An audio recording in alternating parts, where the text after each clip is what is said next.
제 개인적인 버킷리스트 중에 하나가 북튜브를 해보는 것인데, 사실 제가 그 북튜브를 할 수 있는 능력이 되지는 않습니다.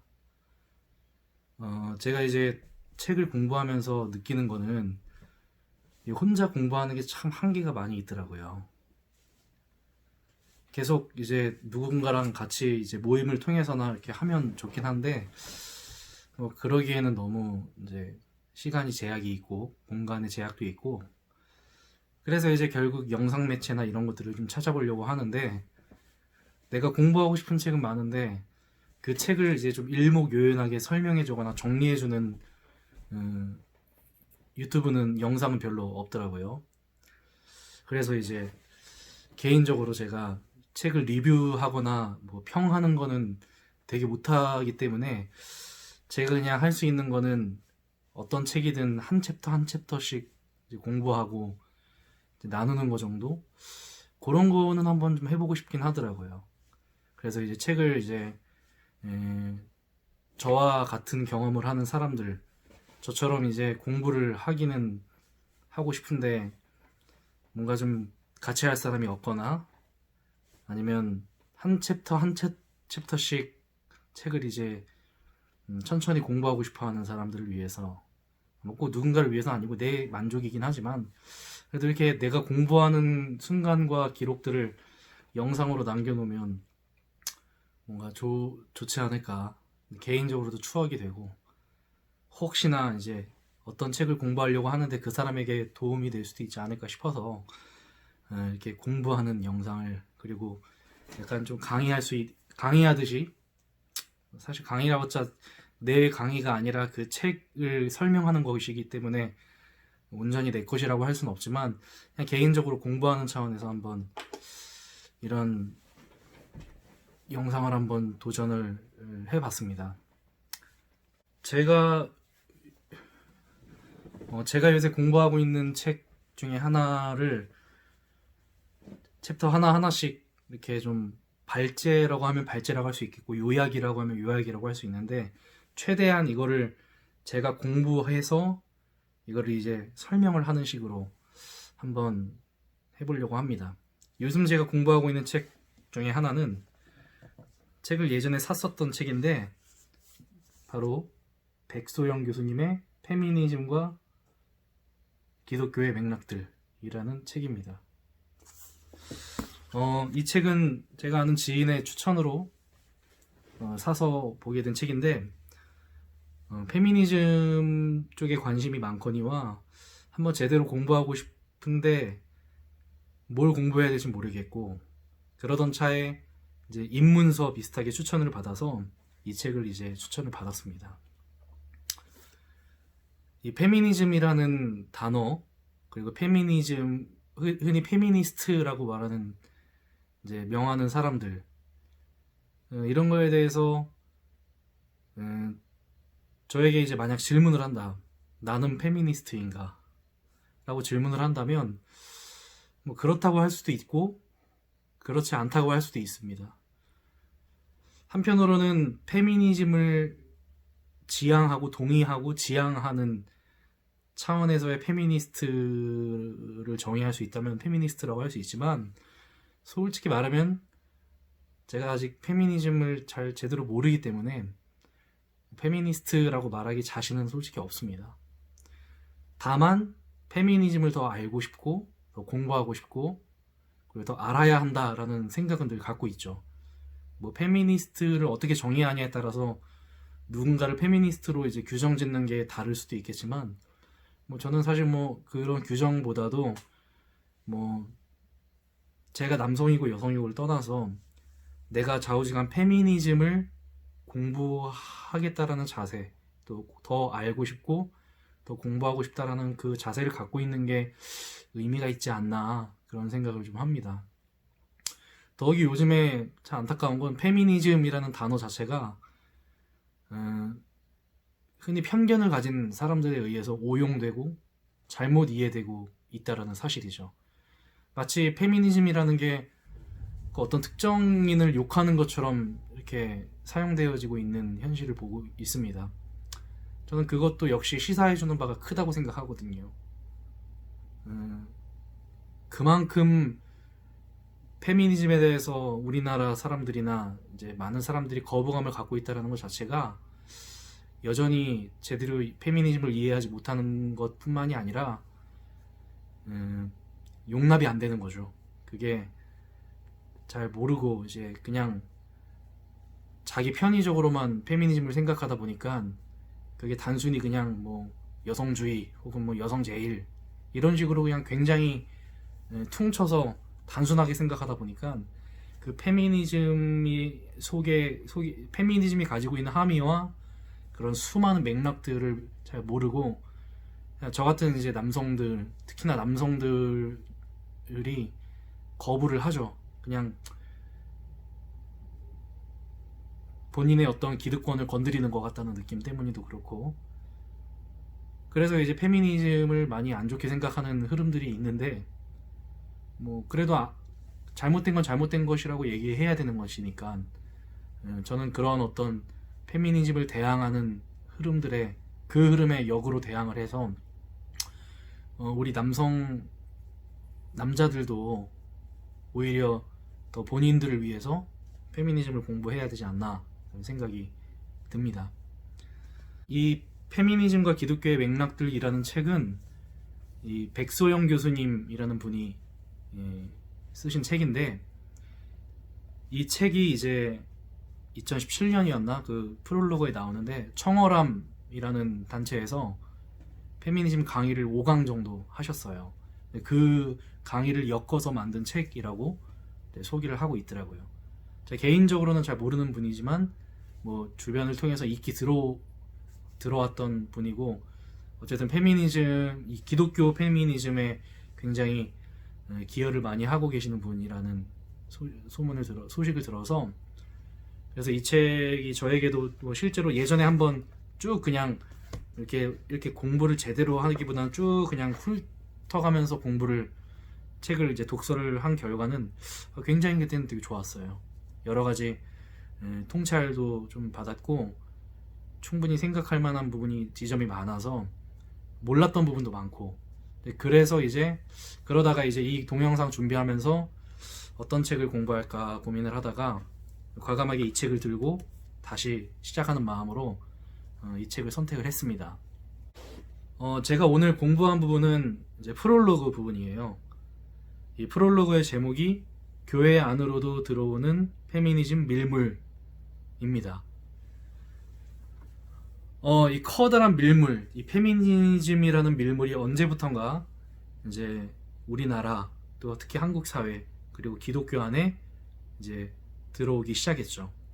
어느 때보다 많이 말하여지고 있고 많이 언급되어지고 있는 건 사실입니다.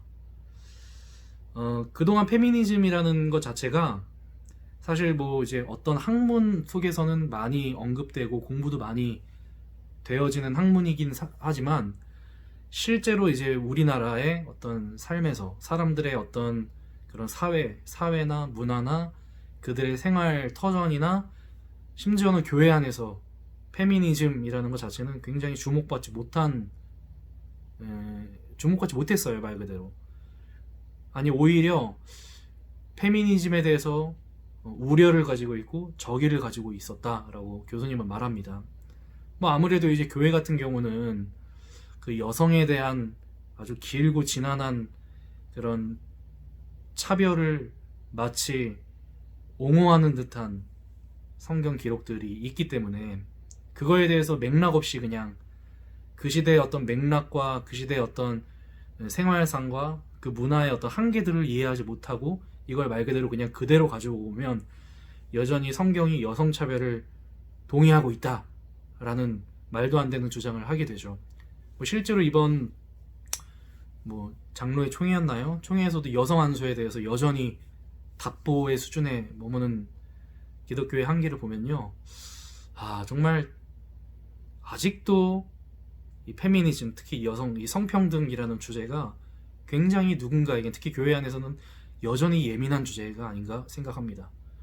오히려 지금 이 사회는 아주 발빠르게 그 성평등의 어떤 개념들을 받아들이고 있고, 이제는 조금이라도 성차별적인 발언이나 행동 같은 걸 하면 바로 문제가 되는, 그리고 문제를 삼는 분위기이지만, 교회에서는 너무도 아직도 당연하게 여성 목사가 안수를 받지 못하고 여성이 차별되는, 그러면서 심지어는 그게 하나님의 뜻이라는 그런 말도 안 되는 이야기까지 되어지는 걸 보면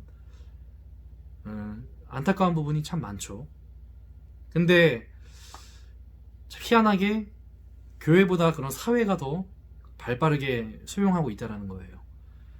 특히 이제 2016년 5월에 강남역 살인사건, 여성 혐오로 인한 살인사건이 일어났다는 걸 우리 다 알고 있죠. 그러면서부터 이제 그 사건을 계기로 해서 많은 여성들이 이제 내가 살기 위한 페미니즘을 이제 공부하고 익히기 시작을 합니다. 물론 이제 이 강남역 살인사건을 두고 많은 시선들이 있어요. 어떤 사람은 이거 여성 혐오다. 근데 또 다른 사람들은 여성 혐오라고 해석하는 건 너무 이게 지나친 해석이다. 이거는 그냥 사건인데 괜히 오버하는 거다. 이런 식으로 그냥 생각하는 사람들도 있는데요. 뭐 제가 보기에는 이거는 과연 남성이었으면 이런 살인사건이 그 상황 속에서 일어났을까 생각이 드는 거죠. 뭐라고 생각하셔도 어쩔 수 없는데, 이건 마치 우발적인 것처럼 보이나 전혀 우발적이지 않은 사건이었죠. 그러니까 어떻게 보면요, 이 우발적이지 않은 이유는 어떻게 보면 그동안 축적되고 그동안 쌓여져 왔던 그 여성들에 대한 어떤 혐오와 그 여성에 대한 어떤 피해의식이라고 해야 되나요? 그 살인자가 여성이라는 이유로 그 여성을 화장실에서 죽였잖아요. 그러니까 사실 그 한 사람만의 어떤 무발 행동이라기보다는 이게 이미 사회가 그동안 여성에 대한 어떤 천대와 혐오를 축적해왔던 거죠.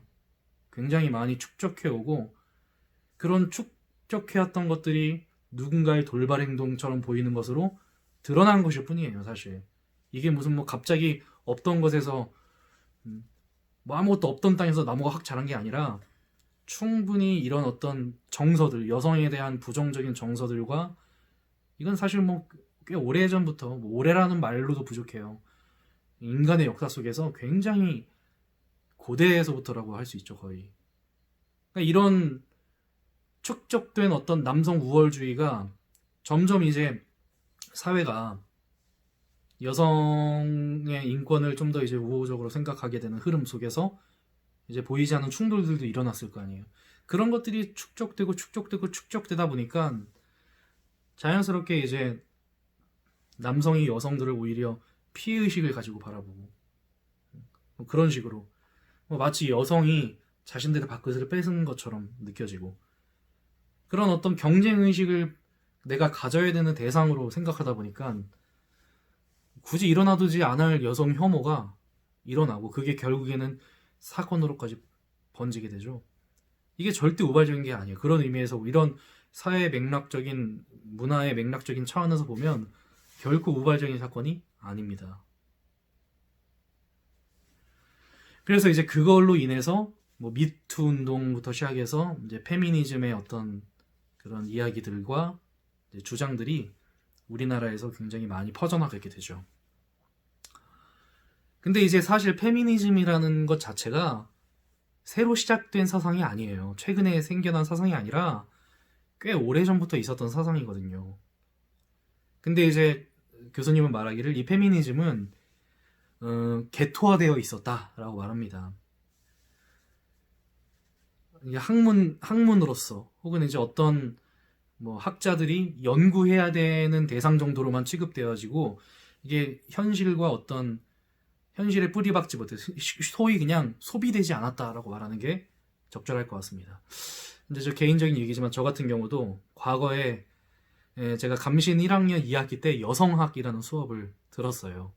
교수님이 강남순 교수님이셨는데, 야, 저는 그때 정말 굉장히 좀 어리석었죠. 그 당시에 이제 페미니즘이라는 단어도 듣긴 들었는데 사실 뭘 배웠는지는 하나도 기억이 안 나요.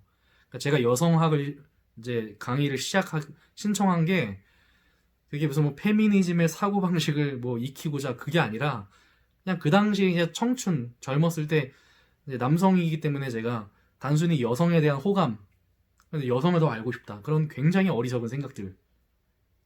그런 것 때문에 여성을 더 알고 싶다. 그래서 그냥 여성학이 있네. 이게 페미니즘인지 뭔지 그런 거 전혀 모르고 그냥 그렇게 선택했던 지난 나날이 떠오르거든요. 그러니까 그랬던 거예요. 제가 학교 다녔을 때도 페미니즘이라는 단어 자체가 굉장히 생소했고 아예 그 의식조차 없었죠. 그게 뭐 여성 성평등 이런 거에 대해서 이제 전형적인 한국 남성으로 자라온 저는 그것에 대해서 전혀 의식도 없었고 아무런 생각도 없었어요. 그러니까 이 내가 아무런 생각이 없이도 아무 문제 없이 자라왔던 것 자체가 제가 그동안 우리 한국 사회에서 제가 갖고 있는 어떤 권력을 갖고 있다라는 걸 이제 의미하는 거잖아요. 누군가에게는 사실 제가 지금 당연하게 누리고 당연하게 생각하고 남성으로서 한국에서 살아오면서 당연하게 내가 누리는 것들이 특정 누군가는 누리지 못하고 배제되고 그런 것들을 생각해보면 제가 그 당시에 그 무지했던 것도 어떻게 보면 일종의 권력이 아니었나, 무지로 인해서 드러난 권력의 모습이 아니었나 그런 생각을 합니다. 뭐 여성학 제가 굳이 모르고 페미니즘 개념을 몰랐어도 인생 살만했거든요. 뭐 크게 차별받는다라는 느낌도 없었고, 그러니까 그게 이제 한국 남성들이 전형적으로 갖고 있었던 이제 보이지 않은, 본인은 인식하지는 못하지만 이제 자기가 은연중에 갖고 있는 권력이죠. 안타깝게도 이제 이 페미니즘이 요즘에 이제 그런 사건들을 통해서 많이 이제 일상 속에서 말하여지고 드러났지만 사실 페미니즘이라는 것은 학문으로나 여러 가지 뭐 정서로나 사회 흐름으로나 대중화에 실패했던 것은 사실입니다. 교수님도 그렇게 말하고 있고요. 왜냐하면 이제 이 다수의 여성들이 이 페미니즘이라는 것을 자기 삶을 해석하는 시각이나 사상으로 여기지 않았어요. 특히 더욱이 이제 우리나라 같은 경우는 좀 더 그게 이제 심하게 작용될 수밖에 없는 게 우리나라는 굉장히 짧은 기간 동안 전근대와 근대와 후기 근대를 빠르게 경험을 합니다. 다른 나라라면 몇백 년 동안 서서히 경험해야 될 그런 사회 흐름들을 우리나라는 굉장히 번갯불에 콩 구워 먹듯이 경험을 해요. 그러다 보니까 지금 한 공간에 전근대적 여성과 근대적 여성과 후기 근대적 여성이 동시에 공존하고 있어요. 그러다 보면 이제 세대 갈등이 아주 유난스럽게 많죠. 우리나라 페미니즘이 한 1970년 후반에서 1980년대쯤에 이제 들어왔는데 이 페미니즘이 들어왔어도 그 당시 이제 1970, 80년대쯤은 그 당시 여성들은 이제 막 그 자신이 이제 전업주부의 일을 하게 되는 것에 대해서 크게 불만이 없었던 세대였다라고 말을 하고 있더라고요, 교수님이. 그러다 보니까 자신은 크게 뭐 전업주부로서의 삶이 차별받지 않는 삶인데 근데 무슨 뭐 페미니즘은 자꾸 여성이 차별을 당하고 있네, 뭐 여성의 인권을 신장해야 되네, 그러니까 이런 어떤 삶의 어떤 맥락이 다르니까 이게 받아들일 수가 없었죠. 근데 이제 지금은 좀 다르죠.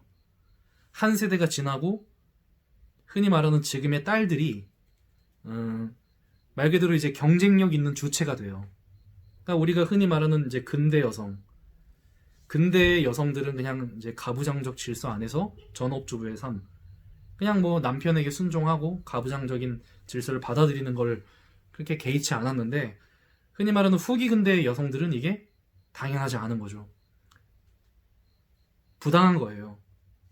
남자와 여자가 가부장적 질서 속에서 남성만 우위에 서게 되고 여성은 꼼짝없이 순종해야 되는 이 체계가, 이 질서가 부당한 거죠.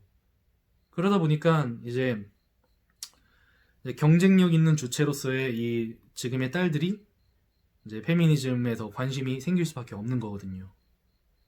근데 다시 말하지만 우리나라는 수많은 세대들의 여성들이 이제 공존해 있기 때문에 여성들 안에서도 이런 것들이 부딪힐 수밖에 없는 부분이에요. 그러니까 부당한 거죠, 되게. 지금의 여성들의 입장에서는 이제 더 이상 가부장 질서가 통용되지 않는 시대입니다. 뭐 저 같은 경우도 이제 개인적으로 양육을 하는 입장에서 저는 지금 아내가 일을 하고 있고 제가 육아를 도맡아서 하고 있어요. 정말 힘들어요. 그나마 지금 애들이 좀 컸기 때문에 지금은 좀 이제 양육할 만하다라고 생각도 하고, 요새는 아무래도 이제 육아를 돕는 기계들이 많이 있습니다. 건조기라든지 뭐 식기 건조대, 뭐 빨래 건조기, 그런 것들이 이제 많다 보니까 또 그런 것들의 도움을 받아요. 물론 근데 이렇게 쉬워졌음에도 불구하고 뭔가 내가 혼자 육아를 짊어지고 있다는 건 정말 힘들어요. 그냥 이런 것 같아요. 육아 자체도 힘들지만, 내가 육아 그 가사 노동을 하는 것 자체도 힘들지만, 내가 혼자 하고 있다는 사실, 내가 홀로 이 육아를 감당하고 있다는 것 자체가 개인적으로 오히려 용납이 안 된다는 거. 근데 이제 딱 생각하는 거예요. 지금 내가 용납이 안 되고 있다는 그 느낌, 이 느낌을 흔히 말하는 여성들이 그동안 받아왔던 느낌이었다는 거죠. 불과 제가 이제 첫째 주원이를 낳았을 때만 해도 제가 육아를 거의 하지 않았을 때니까, 저희 아내가 일을 하지 않고, 그때는 전혀 몰랐죠. 그때는 넌 이런 말도 많이 했어요. 너 엄마잖아. 엄마잖아, 엄마. 엄마인데 왜? 정말 해서는 안 될 말이죠. 그러니까 직접 해보니까 이게 부당한 거예요, 되게. 내가 뭔가 혼자 하고 있다는. 가끔 그래서 일하러 돌아오는 아내한테 좀 돕지 않는 거에 대해서 좀 실망할 때도 가끔 있고, 뭐 요새는 뭐 많이 안 그러진 않지만, 근데 항상 이거를 이제 거꾸로 생각이 드는 거예요, 저는.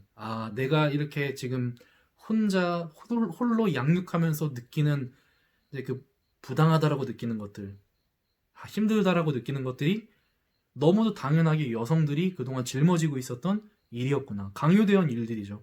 근데 이게 강요된 건지도 모르고 본인들은 그냥 엄마니까, 여성이니까 내가 해야 되는 일로 그냥 강요되어졌던 거예요. 이게 이제 전근대 그리고 근대의 여성들에겐 통했어요, 사실. 왜? 남편이 돈 벌어다 준다라고 생각하니까.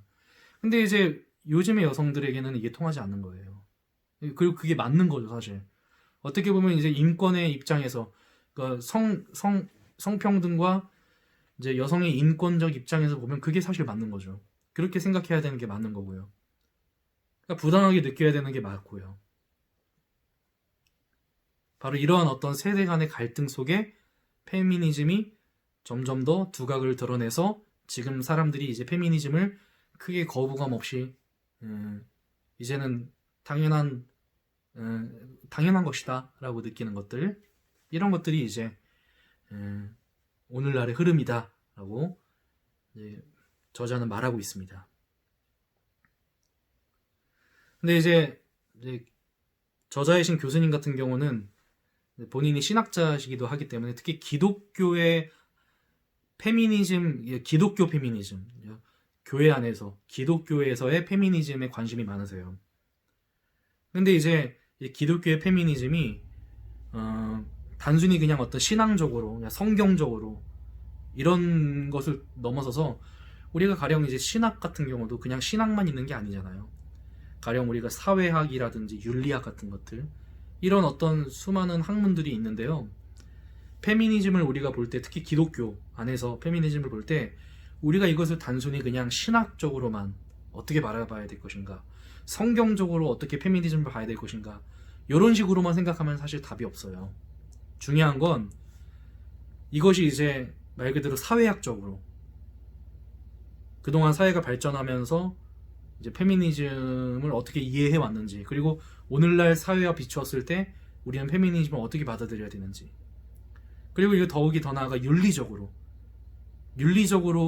남녀 차별이 맞나, 뭐 이런 차원에서. 그러니까 기독교가 페미니즘을 받아들일 때 단순히 그냥 신학이 기독교의 주된 학문이다, 성경이 우리의 경전이야 라고만 생각해서 그것만을 중심으로, 그것만을 목숨을 걸고 페미니즘을 바라볼 게 아니라 다른 안경들도 필요하다라는 거죠. 이제 그게 이제 학문의 교차성이라는 것인데, 이런 어떤 신학과 사회학과 윤리학의 교차적 성찰이 굉장히 중요합니다. 특히 교수님도 이 부분을 많이 강조하고 있고요. 그래서 저는 이 프롤로그에서 가장 은혜 받았고 가장 좋다라고 생각했던 부분이, 성경을 흔히 말하는 성경, 이제 뒤에 경자라는 것도 있지만 이 경전이 말 그대로 경전이잖아요. 우리가 보통 경전하면 항상 먼저 떠오르는 이미지가 위에서 아래로 내려주신 계시라고 생각합니다. 그러니까 쉽게 말하면 이제 경줄이 되는 책이죠. 경줄. 세로줄 경줄. 위도 경도 할 때 경줄입니다. 근데 우리가 보통 이제 성경을 생각할 때 이게 우리가 경줄만 너무 생각하고 집착하는 나머지 이 가로줄, 위줄에 대해서는 생각을 하지 않는다라는 거예요.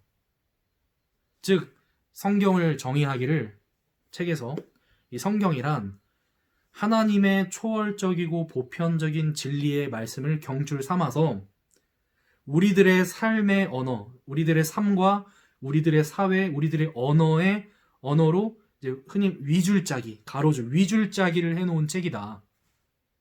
그러니까 성경에서는 하나님의 말씀, 하늘에서 내려오는 이 경줄적인 말씀만 있는 게 아니라 그 성경 안에 사람들과 그들의 시대 상황과 그들의 문화가 담겨져 있는 이 위줄도 함께 있다라는 거예요.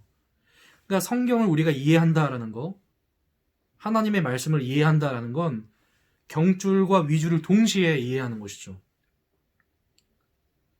흔히 이제 사회학이라는 게 위줄에 작동합니다. 근데 우리는 보통 이제 생각하기를 우리 기독교는 신에 대한 종교이기 때문에 사회학 그거는 그냥 쓰레기야. 그거는 보면 안 돼. 그렇게 생각하잖아요. 근데 그게 아니라는 거예요. 결국 우리가 믿는 하나님이라는 것도 우리의 삶 속에서 흔히 우리의 삶의 정황과 우리의 삶의 자리에서 역사하시는 분이잖아요. 하나님이 우리의 삶을 무시하고 역사하십니까? 지금 내가 살고 있는 삶을 철저하게 보시고 역사하시는 분이잖아요. 그러니까 우리가 성경을 이해한다는 건 결국 하나님의 어떤 보편적이고 절대적이고 그런 하나님의 말씀뿐만이 아니라 그 성경의 인물들, 성경 그리고 이 성경을 편집한 사람들의 어떤 삶의 정황과 그 편집한 편집자의 의미 그리고 그 성경의 배경 이런 것들을 동시에 살펴야 된다는 것이죠.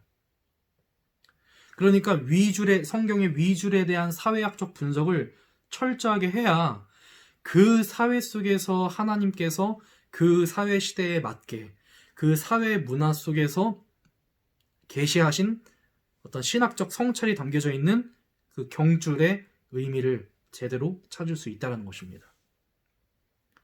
이게 정말 개인적으로는 굉장히 충격이거니와 굉장히 탁월한 부분인 것 같아요.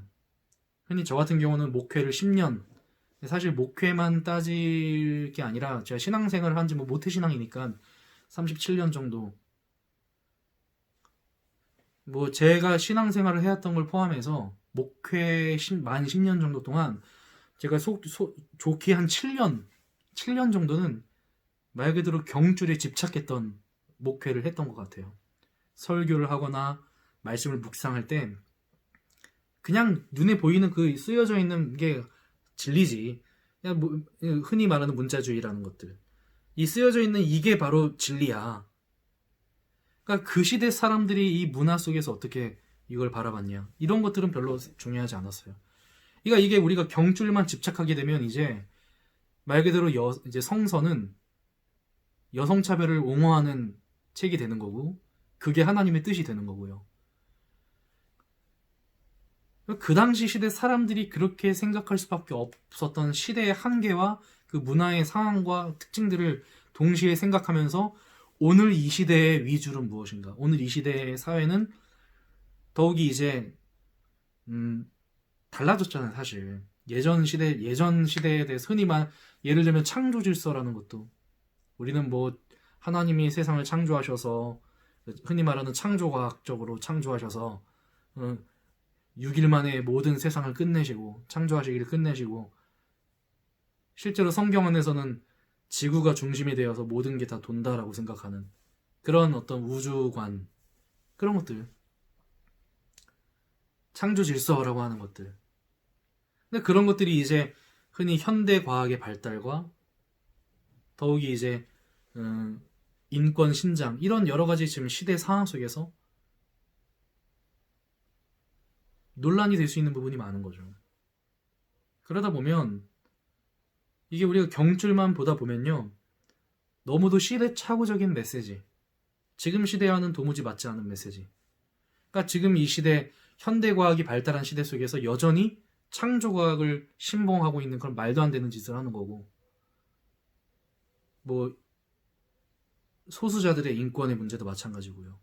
그리고 흔히 성서에서 고침받아야만 하나님의 은혜라고 여겨졌던 질병들, 이런 병들이, 그리고 이런 뭐 바이러스, 이런 것들이 지금 이미 다 이제 극복이 됐잖아요. 물론 지금 코로나 때문에 여전히 여전히 힘들지만 그것도 사실 시간 문제죠. 백신이 나오면 또. 어쨌든 우리가 그동안 불치병이라고 생각했던 질병도 극복되었고, 그러니까 이런 것들이에요. 바로 이런 부분들이 우리가 성서에 대해서, 성서의 메시지에 대해서 경줄에만 경도된 채 위줄은 신경 쓰지 않고 살다 보면 말 그대로 진짜 문자주의, 근본주의에 빠질 수밖에 없는 거고요. 여성 페미니즘? 상상도 할 수 없는 것들이에요. 그래서 이제 교수님은 이 경줄과 위줄에 대한 부분들을 굉장히 탁월하게, 간결하지만 탁월하게 설명합니다. 제가 지금 막 중구난방으로 얘기하는 것보다 훨씬 더 책을 해서 직접 보셔야 이거에 도움이 될 것 같고요. 그래서 저도 이제 그렇게 살아왔어요.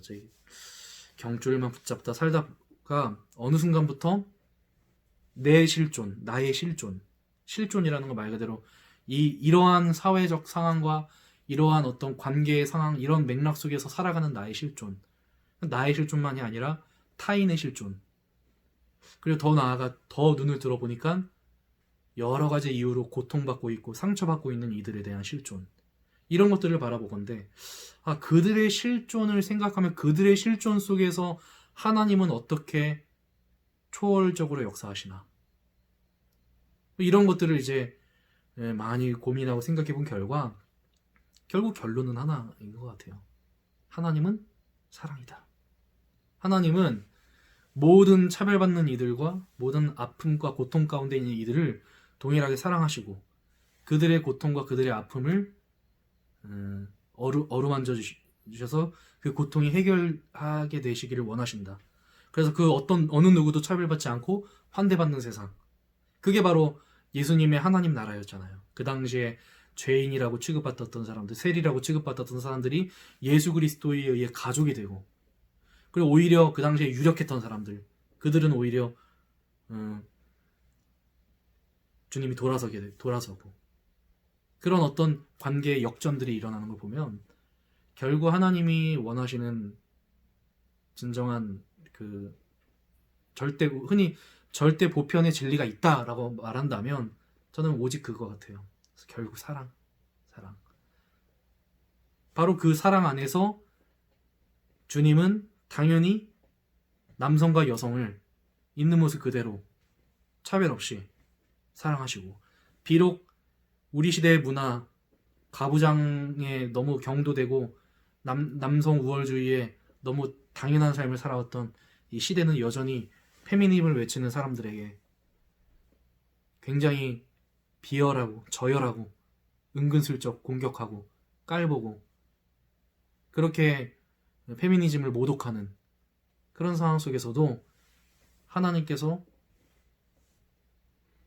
그들을 온전히 사랑하시고 남녀 할 것 없이 남자나 여자나 모두 다 주 안에서 하나로 여기시는 그 사랑, 이거는 도도하게 흘러가고 있다라고 저는 믿거든요.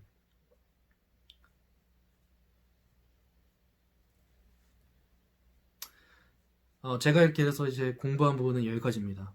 프롤로그 하나만 하는데도 굉장히 오래 걸렸어요. 처음이다 보니까 이야기가 좀 더 길어지고 중구난방 뭔가 더 잘 설명을 하려고 하다 보니까 말은 길어지고 또 뭐 표현하는 단어와 그 언어 구사에는 한계가 있고 참 여러 가지로 한계가 많습니다. 그러나 이제 하나하나 하다 보면 더 개선이 되고 좋아질 거라고 믿고, 어쨌든 이 책을 꼭 추천하고 사서 보셨으면 좋겠고요. 오늘 공부는 이만 여기서 마치겠습니다.